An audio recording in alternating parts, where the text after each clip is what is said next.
সকল ভাবনার অবসান ঘটিয়ে রাশমিক নিজের ফোন থেকে কাকে যেন কল করলো। কিছুক্ষণ রিং হবার পরে অপর প্রান্ত থেকে কেউ একজন কলটা রিসিভ করলো। Hello Simon. জি ভাই বলুন, এত রাতে হঠাৎ কল দিলেন, কোনো কিছু কি দরকার? 5 মিনিটের মধ্যে সকল গার্ডসদের গার্ডেনে থাকতে বল। আর বাসার গেটের সামনে একটা লাশ পড়ে আছে, ওটাকে নিয়ে যাও। কার লাশ ভাই? যতটুকু বলা হয়েছে ততটুকু করো, অতিরিক্ত প্রশ্ন করা আমি পছন্দ করি না। সরি ভাই, আমি এক্ষুনি সব কিছুর ব্যবস্থা করছি। রাশমিক কোনো কথা না বলে কলটা কেটে দিয়ে ড্রয়িং রুমের সোফায় গিয়ে বসে পড়ল। কিছুক্ষণ পর একটা লোক এসে রাশমিকের সামনে হাজির হলো, তবে তাতে রাশমিকের কোনো পরিবর্তন নেই। ও এক মনে তাকিয়ে আছে নিচের দিকে। রাশমিকের ধ্যান ভাঙল লোকটার গলার আওয়াজ শুনে। ভাই, সব কিছুর ব্যবস্থা হয়ে গেছে, চলুন। লোকটার কথা শুনে রাশমিক তার দিকে তাকিয়ে হ্যাঁ সূচক মাথা নেড়ে বসা থেকে উঠে দাঁড়ালো। ও কোনো কথা না বলে কুটি কুটি পায়ে হেঁটে বাসা থেকে বেরিয়ে গার্ডেনে এসে দাঁড়ালো। গার্ডেনে ওর বাসার সকল নাইট গার্ড উপস্থিত আছে। রাশমিক গিয়ে ওদের সামনে দাঁড়ালো এবং সবার দিকে একবার ভালো করে চোখ বুলিয়ে নিয়ে বলল, কেমন আছো সবাই? রাশমিকের প্রশ্নের উত্তরে সবাই একসাথে বলে উঠল, জি ভাই, আমরা ভালো আছি। আপনি? আমিও ভালোই আছি। অনেকে হয়তো ভাবছে এত রাতে তোমাদেরকে কেন ডাকলাম। সেই কারণটা বলার আগে আরেকটু কথা বলে নিই। আর সেটা হলো, এখানে যতজন উপস্থিত আছো তাদের মধ্যে অর্ধেকের বেশি হলো বাঙালি। তাই আমি কথাগুলো বাংলাতেই বলবো, যারা বুঝবে না অন্যদের থেকে বুঝে নিও। রাশমিকের কথার প্রতি উত্তরে একজন হাসতে হাসতে বলে উঠল, ভাই আপনি বাংলাতেই বলেন, সমস্যা নেই। আমরাও এখন বাংলা বুঝি, বাংলা কথাই বলতে পারি। ও দ্যাটস গ্রেট। এখন তাহলে মূল কথায় আসা যাক। সবাই মাফিয়া কিং গ্যাং লিডার ফাহিমকে নিশ্চয়ই চিনো। গতকাল সন্ধ্যায় ওর বাসায় ও আমাকে ডেকেছিল কিছু জরুরি কথা বলার জন্য। আমিও ওর ডাকে সাড়া দিয়ে ওর বাসায় চলে যাই। ওর বাসায় গেলে ও আমাকে ড্রাগসের বিজনেস করার অফার দেয়, তাও আবার বাংলাদেশে। আর সেই বিষয় নিয়ে ওর আর আমার মাঝে কথা কাটাকাটিও হয়। অনেকে হয়তো ভাবছো এই কথাগুলো তোমাদের কেন বলছি তার কারণ হলো কেউ একজন ফাহিমকে মেরে ওর লাশ আমার বাসার গেটের সামনে রেখে গেছে। আর আমার প্রশ্ন হলো, এই কাজ কে করেছে? বাসায় এত গার্ড থাকতে কেউ কি করে বাসার ভেতরে ঢুকলো, তাও আবার কারো লাশ নিয়ে? রাশমিকের প্রশ্নের উত্তরে সবাই একসাথে বলে উঠল, কিন্তু ভাই আমরা তো সবাই এখানেই ছিলাম, আর কেউ তো ভিতরে প্রবেশ করেনি। কেউ যদি ভিতরে প্রবেশ না করে তাহলে লাশটা কি হাওয়ায় উড়ে উড়ে এখানে এসেছে? রাশমিকের কথা শেষ হবার সাথে সাথে যে লোকটা ওকে ডাকতে গেছিল সে বলে উঠল, ভাই সত্যি বলছি, বাসায় কেউ প্রবেশ করেনি। আর সবার কাছেই তো পিলুডেড গান আছে। যদি ওরা কাউকে দেখতো তাহলে সাথে সাথে শুট করে দিত। এছাড়া কুকুরগুলোও অপরিচিত কাউকে দেখলে কেমন করে সেটা তো আপনি খুব ভালো করেই জানেন। বাসায় যতগুলো সিসিটিভি ক্যামেরা আছে সবগুলোর ফুটেজ আমার চাই, নাও। ভাই আপনি ভিতরে গিয়ে বসেন, আমি এক্ষুনি নিয়ে আসছি। রাশমিক কোনো কথা না বলে ভিতরে চলে গেল। রাশমিক ভিতরে যাওয়ার কিছুক্ষণ পরেই সেই লোকটা একটা ল্যাপটপ নিয়ে হাজির হলো রাশমিকের সামনে। লোকটা ল্যাপটপটা রাশমিকের হাতে দিয়ে ওর থেকে কিছুটা দূরে সরে দাঁড়ালো। রাশমিক ল্যাপটপ থেকে সিসিটিভি ফুটেজগুলো বের করে দেখতে আরম্ভ করলো। ফুটেজগুলো দেখার এক পর্যায়ে রাশমিক লক্ষ্য করলো যে সবগুলো ফুটেজেরই রাত 1:30 থেকে কোনো নিউ ফুটেজ নেই। রাশমিক কিছুটা কৌতূহলী দৃষ্টিতে ওর সামনে থাকা লোকটার দিকে তাকিয়ে পড়ল। সবগুলো ক্যামেরার রাত 1:30-এর পর থেকে কোনো ফুটেজ নাই কেন? ভাই আমি তো এই বিষয়ে কিছু জানি না। তাহলে কে জানে, ভূতে করছে নাকি এই কাজ? রাশমিক বসা থেকে দাঁড়িয়ে গেল ও ল্যাপটপটাকে উঠিয়ে জোরে একটা আছাড় মারল মেঝেতে। ল্যাপটপটা ভেঙে এক এক টুকরো মেঝের এক এক দিকে ছড়িয়ে পড়েছে। হঠাৎ রাশমিকের ফোনটা হালকা কেঁপে উঠল। ও পকেট থেকে ফোনটা বের করে দেখে পূর্বের সেই নাম্বার থেকে আরও একটা মেসেজ এসেছে। রাশমিক মেসেজটা ওপেন করে পড়তে শুরু করলো। মেসেজটি ছিল, আমি তোমাকে বললাম না আমাকে খোঁজার কোনো দরকার নেই, তাও কেন খুঁজছো? আমাকে হাজার খুঁজলেও তুমি পাবে না। নিজের ছায়াকে কে খুঁজতে চায় বলো?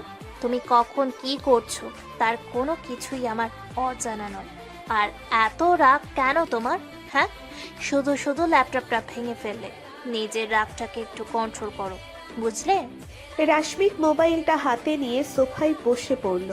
কোনো কিছুই যেন ওর মাথায় ঢুকছে না।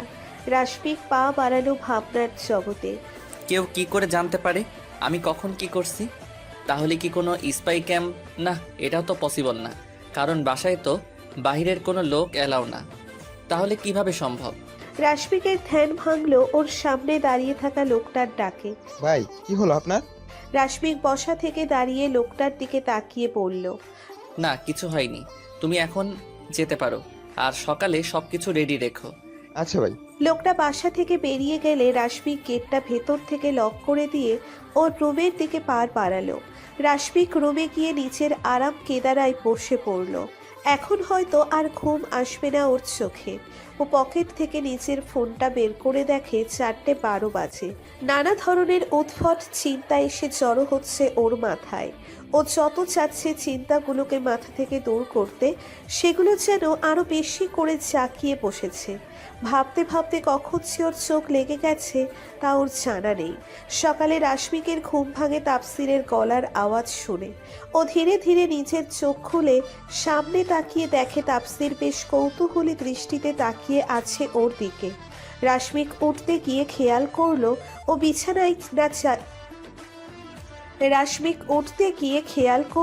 বিছানায় না চেয়ারে বসে আছে। রাতের কথা মনে হতেই ও কিছুটা থমকে গেল। রাশমিক মনে মনে বলে উঠল, রাতে এখানেই শুয়ে পড়েছি, দূর একটা খবর যেন সবকিছু অগোছালো করে দিচ্ছে। তাফসির রাশমিকের গায়ে মৃদু ধাক্কা দিয়ে বলে উঠল, ভাই তুমি বিছানা রেখে চেয়ারে এভাবে ঘুমাচ্ছ কেন? তাফসিরের ডাকে রাশমিকের ধ্যান ভাঙলে ও বসা থেকে দাঁড়াতে দাঁড়াতে বলে, রাতে নিচ থেকে এসে চেয়ারে বসেছিলাম, আর হয়তো এখানেই চোখ লেগে গেছিল। নিচে গেছিলে কেন? কে যেন ফাহিমকে মেরে বাসার গেটের সামনে ওর লাশ রেখে গেছে, তাই। কি? কে করেছে জানতে পারলে? না, রাতে হঠাৎ কলিং বেল বেজে উঠলে আমি নিচে গিয়ে গেট খুলে দেখি এই অবস্থা। আমাকে ডাকলে না কেন? তোরা ঘুমিয়েছিলি তাই আর তোদের ডাকিনি। সিসিটিভি ফুটেজ চেক করোনি? করেছিলাম, কিন্তু ওখানে রাত 1:30-এর পর থেকে কোনো নিউ ফুটেজ নেই। ফুটেজ নেই মানে? কোথায় যাবে ফুটেজ? হাওয়ায় তো আর মিলে যেতে পারে না। জানি, সব কিছুই কেমন রহস্যময় লাগছে আমার কাছে। আচ্ছা, এটা ঘটছে কয়টার দিকে? 2টার পরে। তবে কেউ একজন আছে যে আমার সম্পর্কে অনেক কিছু জানে, আমি কখন কি করছি, কিভাবে করছি, সব। এটা কেন মনে হলো তোমার? রাতে আমার ফোনে 2টো মেসেজ এসেছে, আর সত্যি বলতে মেসেজ 2টো পড়ে আমি অনেকটা অবাকও হয়েছি। কেন? কি এমন ছিল ওই মেসেজে? রাশমিক পকেট থেকে নিচের ফোনটা বের করলো এবং সেই মেসেজ দুটো ওপেন করে তাফসিরের দিকে ফোনটা এগিয়ে দিল। তাফসির ওর হাত থেকে ফোনটা নিয়ে মেসেজগুলো পড়তে আরম্ভ করলো। মেসেজ দুটো পড়া শেষ হলে ও অবাক চোখে তাকিয়ে আছে রাশমিকের দিকে। রাশমিক তাফসিরের অবাক চাহনি দেখে বলে উঠল, কিরে, কি হলো? এভাবে তাকিয়ে আছিস কেন? এটা কিভাবে সম্ভব ভাই? কেউ কিভাবে তোমার সম্পর্কে এত কিছু জানতে পারে? এছাড়াও তুমি বাসার ভিতরে কি করছো সেটা কিভাবে জানলো? এই জিনিসটাই তো আমাকে সবচেয়ে বেশি ভাবাচ্ছে, আর এটার কোনো উত্তরও আমার কাছে নেই। আমি তো বুঝতে পারছি না এটা কিভাবে সম্ভব। আচ্ছা, আমার অবর্তমানে বাসায় কি কেউ এসেছিল? মানে আমি যে 2 দিন ছিলাম না তখন? না ভাই, বাসায় তো কেউ আসেনি। ও। রাশমিক ফোনের দিকে তাকিয়ে দেখে ঘড়িতে সময় 5:46 ও তাফসিরকে উদ্দেশ্য করে বলল, যা তাড়াতাড়ি ফ্রেশ হয়ে রেডি হয়ে নে, না হলে আবার দেরি হয়ে যাবে। কোথায় যাবে ভাই? গতকাল রাতে তোদের বললাম না বাংলাদেশে যাব, তাহলে এখন এই ভিত্তিহীন প্রশ্নের মানে কি? না আসলে ফাহিম ভাই তো মারা গেছে, তাহলে আর বাংলাদেশে গিয়ে কি করবি? ফাহিম মারা গেলেও ওর ডিলাররা ঠিকই বেঁচে আছে, আর আমি ওদের বাংলাদেশের ড্রাগসের ব্যবসা কিছুতেই রান করতে দিব না। ও আমাকে চ্যালেঞ্জ করেছিল, তাই না? আমি সেই চ্যালেঞ্জ অ্যাকসেপ্ট করলাম। এখন যা তাড়াতাড়ি রেডি হয়ে নে, আর আবিরকেও বল রেডি হয়ে দিতে। আচ্ছা ভাই।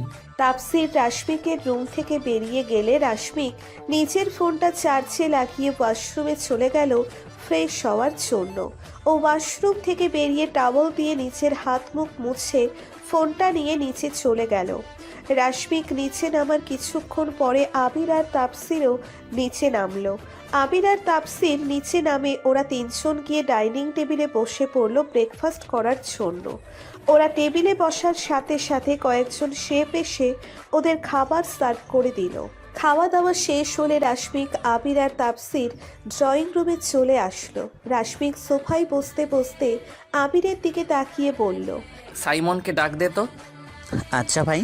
আবির পকেট থেকে নিজের ফোনটা বের করে সাইমনের নাম্বারে একটা কল দিল। কিছুক্ষণ রিং হওয়ার পরে অপর প্রান্ত থেকে কলটা রিসিভ করলো সাইমন। হ্যাঁ ভাই বলেন। কোথায় তুমি? ভাই আমি তো গাড়ি আছি, গেটের সামনে।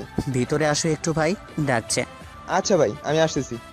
আবির কলটা কেটে দিয়ে রাশমিকের দিকে তাকিয়ে পড়ল। ভাই ও আসছে। আবিরের কথায় রাশমিক হ্যাঁ সূচক মাথা নাড়ালো। কিছুক্ষণ পর সাইমন এসে হাজির হলো রাশমিকের সামনে এবং বলল, আমাকে ডেকেছেন? কিছু কথা বলার জন্য ডেকেছি। কি কথা ভাই? আমি আজকে বাংলাদেশে যাচ্ছি, সেটা তো তুমি জানো। ভাই। আমার অবর্তমানে এখানকার সব কিছু তুমি কন্ট্রোল করবে, আর যদি কোনো ধরনের সমস্যা হয় তাহলে আমাকে কল দিও। আপনি কতদিন পর আসবেন? যতদিন না কাজ শেষ হচ্ছে। ও আচ্ছা ভাই। রাশমিক সাইমনের কথায় হ্যাঁ সূচক মাথা নেড়ে বসা থেকে উঠে দাঁড়ালো এবং গুটি গুটি পায়ে এগিয়ে গেল গেটের দিকে। আবির, তাপসির আর সাইমনও ওর পেছন পেছন যাচ্ছে। বাহিরে গাড়ি আগে থেকেই রেডি থাকার কারণে রাশমিক গিয়ে সোজা গাড়িতে উঠে পড়ল। আবির আর তাপসিরও গাড়িতে উঠলে গাড়ি চলতে শুরু করে এয়ারপোর্টের উদ্দেশ্যে। প্রায় 40 মিনিটের যাত্রাপথ অতিক্রম করে ওরা এয়ারপোর্টে এসে পৌঁছলো। রাশমিক, তাপসির আর আবির গাড়ি থেকে নেমে এয়ারপোর্টের ভিতরে চলে গেল। ভিতরে ঢুকে ওরা রানওয়েতে গিয়ে নিজেদের প্রাইভেট জেটে উঠে পড়ল। প্রায় 14 ঘন্টার আকাশ যাত্রা শেষে ওরা এসে বাংলাদেশে ল্যান্ড করলো। রাশমিক, আবির আর তাপসির জেট থেকে নেমে এয়ারপোর্টের বাহিরে চলে আসলো। ওরা আসবে বলে আগে থেকেই বাহিরে গাড়ি রাখা আছে। ওরা গিয়ে গাড়িতে উঠলে গাড়ি চলতে শুরু করলো তার নিজ গন্তব্যে। গাড়ি হাইওয়েতে আসার পরে রাশমিক খেয়াল করলো 5 থেকে 6টি কালো রঙের গাড়ি ওদের ফলো করে চলেছে অনেকক্ষণ যাবৎ।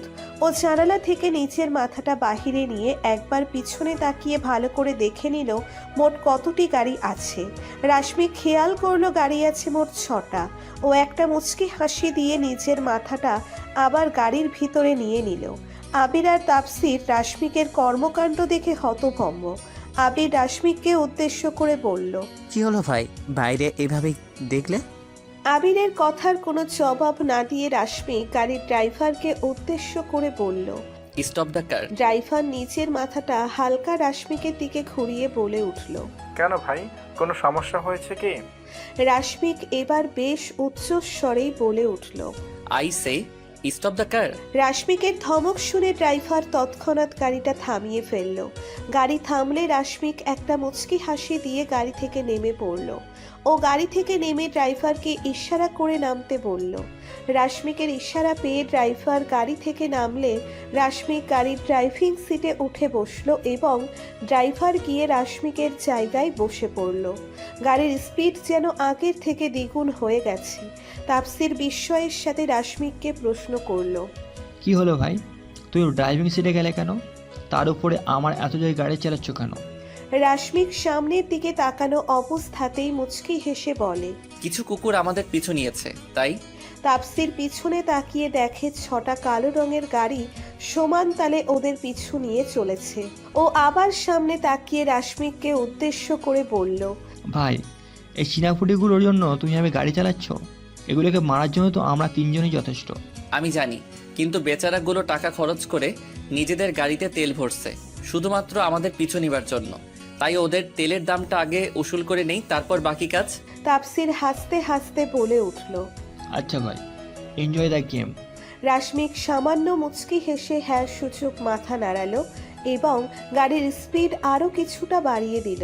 তবে কিছু দূর যাওয়ার পরেই রাশমিক খেয়াল করলো ওদের পিছনে থাকা গাড়িগুলো একটার পর একটা ব্লাস্ট হয়ে যাচ্ছে। আরও খানিকটা দূরত্ব অতিক্রম করার পরে রাশমিক গাড়িটা থামিয়ে ফেলল, কারণ এখন আর কোনো গাড়ি ওদের ফলো করছে না। রাশমিক গাড়িটা রাস্তার একপাশ সাইড করে গাড়ি থেকে নেমে গেল। ওর দেখা দেখি আবির, তাপসির আর ড্রাইভারও নামলো। রাশমিকের মাথায় কিছু আসছে না। নানা ধরনের চিন্তা ভেসে আসছে ওর মনে। কি থেকে কি হয়ে গেল? গাড়িগুলো এভাবে ব্লাস্ট হলো কিভাবে? তাহলে কি? হঠাৎ রাশমিকের ধ্যান ভাঙল ওর ফোনের রিংটনের আওয়াজ শুনে। ও পকেট থেকে ফোনটা বের করে দেখে অপরিচিত একটা নাম্বার থেকে কল এসেছে, কিন্তু ওর ভাবনা অন্য জায়গায়, কারণ এটা রাশমিকের একান্তই পার্সোনাল নাম্বার। আবির আর তাফসির ছাড়া এই নাম্বারের ব্যাপারে আর কেউ জানে না, তাহলে কেউ কিভাবে কল দিতে পারে? সকল ভাবনার অবসান ঘটিয়ে রাশমিক কলটা রিসিভ করে নিচের কানে ধরলে অপর প্রান্ত থেকে একটা মেয়েলি কণ্ঠস্বর ভেসে আসলো। একটা কল রিসিভ করতে এতক্ষণ লাগে? ওকে, কে আপনি? আর আমার এই নাম্বার কোথায় পেলেন? একসাথে এত প্রশ্ন করলে কিভাবে উত্তর দিব বলো? আর তাছাড়াও আমি তোমার প্রশ্নের উত্তর দিতে কল দেইনি। মানে শুধু শুধু এত কষ্ট করলে কেন বলো তো? আপনি কি বলছেন আমি কিছু বুঝতে পারছি না। এত বোঝার দরকার নেই তোমার। এখন শোনো, যেটা বলার জন্য কল দিলাম, আমি যতদিন বেঁচে থাকবো ততদিন আমার জোকার কিংয়ের কিছুই হতে দিব না, বুঝলে? তুমি যেখানেই যাবে, যা করবে, আমাকে ছায়া হিসেবে পাবে। তবে এখানে একটা কথা আছে, মানুষ চাইলে নিজের ছায়াকে দেখতে পারে, কিন্তু আমি না চাইলে তুমি আমাকে কোনো দিন দেখতে পারবে না। হ্যাঁ, আমি তোমার সামনেই থাকবো, কিন্তু তুমি আমাকে চিনতে পারবে না। বিষয়টা অনেক ইন্টারেস্টিং, তাই না? আপনি ঠিক কে বলুন তো? হেই ওয়েট ওয়েট, আপনি সেই যে আমাকে মেসেজ পাঠিয়েছিলেন, তাই না? তার মানে ফাহিমকেও আপনিই মেরেছেন? আমি তো আগেই বললাম, আমি তোমার কোনো প্রশ্নের উত্তর দেওয়ার জন্য কল করিনি। আমি জাস্ট আমার কথাগুলো তোমাকে জানানোর জন্য কল করেছি। আজব মানুষ তো। এই আপনি আমাকে চিনেন? হ্যাঁ, এসব ফালতু কাজকর্মের মানেটা কি? Bye, see you soon. Hello hello, হ্যাঁ। অপর প্রান্ত থেকে মেয়েটা কলটা কেটে দিল। রাশমিক ফোনটা কান থেকে নামিয়ে তাফসিরের দিকে এগিয়ে দিল এবং বলল, তামিমকে কল দে, খোঁজ লাগাই নাম্বারটাকার কি তার পরিচয়। রাশমিকের হাত থেকে ফোনটা নিয়ে তাফসির নাম্বারটা দেখতে দেখতে বলল, কে কল করেছিল ভাই? একটা মেয়ে।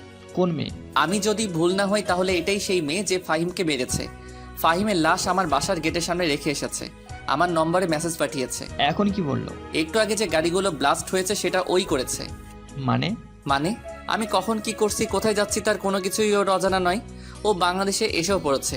আবির ওদের কথার মাঝখান থেকে বলে উঠল, কিন্তু ভাই ও কেন করছে এসব?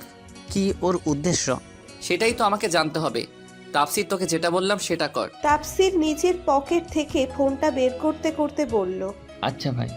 তাফসির নিজের ফোন থেকে এই নাম্বারটা একজনের মোবাইলে মেসেজ করে পাঠিয়ে দিল এবং মেসেজ পাঠানোর পর ওই নাম্বারে কল দিল। কিছুক্ষণ রিং হবার পরে অপর প্রান্ত থেকে কলটা কেউ একজন রিসিভ করলো। হ্যালো তামিম। হ্যাঁ ভাই বল। আর তোমার কাছে বাংলাদেশি নাম্বার আসলো কোথা থেকে? কারণ এখনই দেশে আছি তাই। ও, কবে আসলে?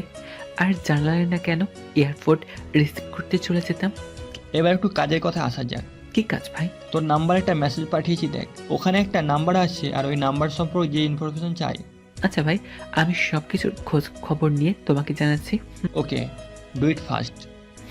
তাফসির কলটা কেটে দিয়ে রাশমিকের ফোনটা ওর দিকে এগিয়ে দিল। রাশমিক ফোনটা নিতে নিতে বলল, কি বললো তামিম? খোঁজ খবর নিয়ে জানাবে বলেছে। ও ওকে, চল গাড়িতে উঠি। অতঃপর ওরা চারজন গিয়ে আবার গাড়িতে উঠে পড়ল।